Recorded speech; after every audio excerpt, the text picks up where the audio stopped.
ఉత్తరాఖండ్ రాజ్యంలో సీతని కనుక్కున్న తర్వాత ఆంజనేయుడు ఒక్కొక్క రాక్షసుని మంత్రకుమార్ అందరినీ రావణాసు భద్రకుమార్ అక్షయ్ కుమార్ అందరినీ వధిస్తాడు.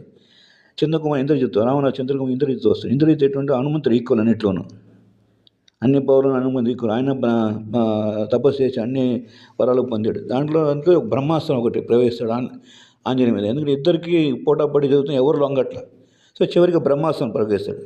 ఆ బ్రహ్మాస్త్రం బంధించని తెలుసుకుని హనుమంతుడు ఏం చేస్తాడంటే ఆయన ప్రయోగించి తెలుసుకుని పూర్వం బ్రహ్మదేవుడు ఆయనకు ఒక వరం ఇచ్చాడు. అది కూడా నీకు లెక్కించకుండా ఆయన బ్రహ్మాస్త్రం కట్టుబడి గౌరవించి అలా ఉండిపోయాడు అనమాట. ఈలోగా రాక్షసులు సైనికులు ఉంటారు కదా, వాళ్ళు ఏం చేశారు, నారతో బంధించేశారు తిరిగి.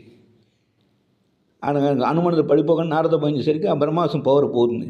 అయినా కూడా ఆ పవర్ పోయింది తెలిసింది కూడా అలా కట్టుబడింది. రావణాసుని చూడాలి ఆయన. రావణాసుని చూడాలని కోసం సైలెంట్గా ఉండిపోయాడు.